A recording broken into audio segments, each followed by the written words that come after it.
Assalamualaikum warahmatullahi wabarakatuh. Salam sejahtera untuk kita semua. Yang terhormat Bapak Nanang Huzaini SPD MPD selaku dosen mata kuliah Seminar Pendidikan.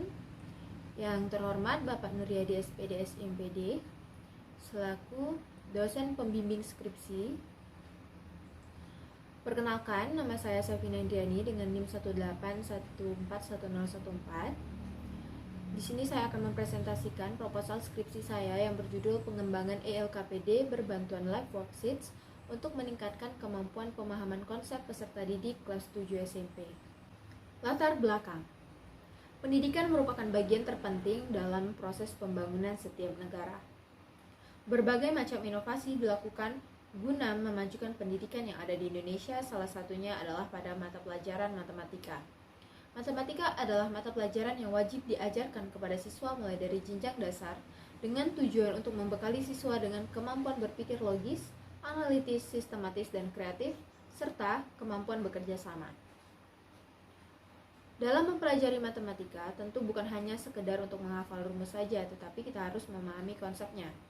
Pemahaman konsep sendiri merupakan kemampuan paling dasar yang harus dimiliki oleh peserta didik, yang mana hal ini didasarkan pada tujuan pembelajaran matematika pada poin pertama yang tertera dalam Depdiknas nomor 22 tahun 2006. Siswa dapat memahami konsep matematika, menjelaskan keterkaitan antar konsep, dan mengaplikasikan konsep atau algoritma secara luas, akurat, efisien, dan tepat dalam pemecahan masalah. Salah satu cara yang dapat digunakan untuk meningkatkan kemampuan pemahaman konsep peserta didik adalah dengan menggunakan suatu bahan ajar. Nah, salah satu bahan ajar yang dapat digunakan adalah lembar kerja peserta didik atau yang biasa disingkat dengan LKPD. Menurut Arif dan Wiono, LKPD memuat tugas-tugas yang harus dikerjakan oleh peserta didik sebagai bentuk latihan yang bertujuan agar peserta didik memahami materi pelajaran yang diberikan.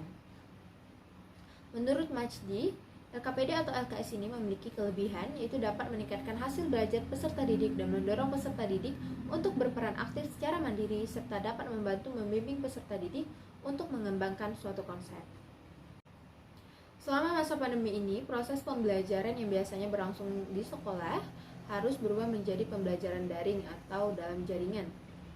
Untuk itu, guru harus memanfaatkan media pembelajaran berbantuan teknologi agar dapat lebih mudah disalurkan kepada siswa. Nah, LKPD bisa dikombinasikan dengan website atau situs sehingga dapat menciptakan LKPD yang interaktif atau LKPD elektronik. Nah, salah satu website yang dapat digunakan adalah Live Worksheets. Live Worksheets merupakan website atau situs yang dapat digunakan guru untuk membuat e-worksheets atau lembar kerja yang dapat dikerjakan secara online dengan memanfaatkan fitur-fitur menarik yang ada di dalamnya. Berdasarkan hasil studi pendahuluan yang telah dilakukan peneliti di SMP Negeri 1 Sungaliat, didapati bahwa sebanyak 57,1% siswa masih salah dalam mengerjakan soal tes kemampuan konsep pada materi bentuk aljabar. Kemudian dari hasil angket menunjukkan sebanyak 79,4% siswa menganggap bahwa matematika itu adalah mata pelajaran yang sulit, serta sebanyak 62% siswa mengalami kesulitan saat memahami konsep matematika. Dari hasil wawancara didapati bahwa guru juga mengatakan bahwa siswa akan kesulitan menyelesaikan soal yang berbeda dari contoh soal, padahal sebenarnya soal tersebut hanya diubah modelnya saja. Kemudian dari observasi dan juga wawancara didapati bahwa tampilan bahan ajar masih kurang menarik perhatian siswa.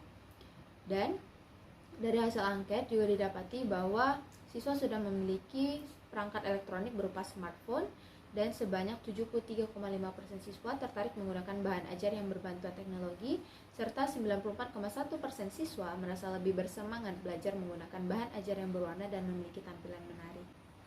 Selanjutnya adalah rumusan masalah dalam penelitian ini. Yang pertama, bagaimana pengembangan ELKPD berbantuan live worksheets untuk meningkatkan kemampuan pemahaman konsep peserta didik. Yang kedua, apakah ELKPD berbantuan live worksheets untuk meningkatkan kemampuan pemahaman konsep peserta didik memenuhi kriteria valid? Yang ketiga, apakah ELKPD berbantuan live worksheets untuk meningkatkan kemampuan pemahaman konsep peserta didik memenuhi kriteria praktis? Dan yang keempat, apakah ELKPD berbantuan live worksheets untuk meningkatkan kemampuan pemahaman konsep peserta didik memenuhi kriteria efektif? Berikutnya adalah tujuan penelitian. Yang pertama, memperoleh ELKPD berbantuan live worksheets untuk meningkatkan kemampuan pemahaman konsep peserta didik kelas 7 SMP. Yang kedua, mendeskripsikan kevalidan ELKPD berbantuan live worksheets untuk meningkatkan kemampuan pemahaman konsep peserta didik kelas 7 SMP. Yang ketiga, mendeskripsikan kepraktisan ELKPD berbantuan live worksheets untuk meningkatkan kemampuan pemahaman konsep peserta didik kelas 7 SMP. Dan yang keempat, mendeskripsikan keefektifan ELKPD berbantuan live worksheets untuk meningkatkan kemampuan pemahaman konsep peserta didik kelas 7 SMP.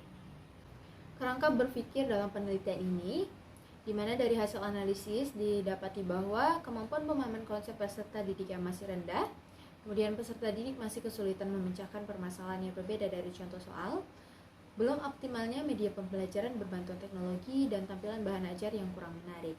Dari situ, peneliti ingin mengembangkan elektronik LKPD, di mana peneliti juga menganalisis KI, KD, dan juga IPK pada materi segi 4 dan segi 3. Dan dari kuesioner angket didapati bahwa siswa sudah memiliki smartphone. Untuk itu, peneliti berencana menggunakan bantuan website live worksheets, dan didapatilah peneliti akan mengembangkan pengembangan ELKPD berbantuan live worksheets untuk meningkatkan kemampuan pemahaman konsep peserta didik kelas 7 SMP.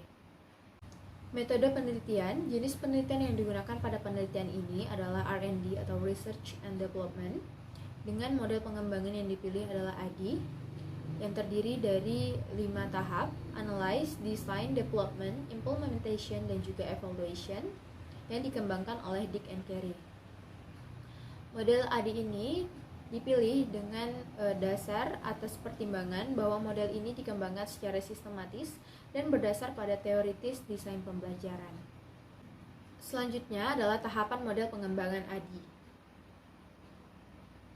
Yang pertama adalah tahap analyze atau analisis, di mana peneliti melakukan analisis kurikulum, model pembelajaran, sumber belajar, dan juga karakteristik peserta didik.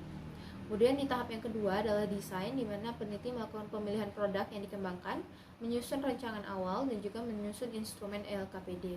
Kemudian didapatilah draft ELKPD yang akan divalidasi oleh ahli materi dan juga ahli media. Dari analisis hasil validasi, apabila dikatakan valid, maka akan dilanjutkan pada media revisi 1, dan apabila dikatakan tidak valid, maka akan direvisi kembali dan juga divalidasi kembali. Kemudian tahap implementation dari media revisi 1 dilanjutkan pada uji coba skala kecil. Kemudian dilakukan analisis hasil uji. Jika dikatakan tidak praktis, maka ada media revisi 2. Akan tetapi jika dikatakan praktis, maka akan dilanjutkan pada uji coba skala besar. Dan sama, dilakukan analisis hasil uji. Jika dikatakan praktis, maka akan dilanjutkan pada uji coba yang efektif. Jika tidak, maka akan ada media revisi ketiga. Setelah dilakukan uji coba efektif, maka dianalisis lagi. Dan apabila media dikatakan efektif, maka didapatilah produk akhir berupa ELKPD berbantuan live worksheets untuk meningkatkan kemampuan pemahaman konsep peserta didik kelas 7 SMP. Baik, itu tadi presentasi saya mengenai proposal skripsi saya. Kurang lebihnya saya mohon maaf. Saya akhiri, wabillahi taufik wal hidayah. Wassalamualaikum warahmatullahi wabarakatuh.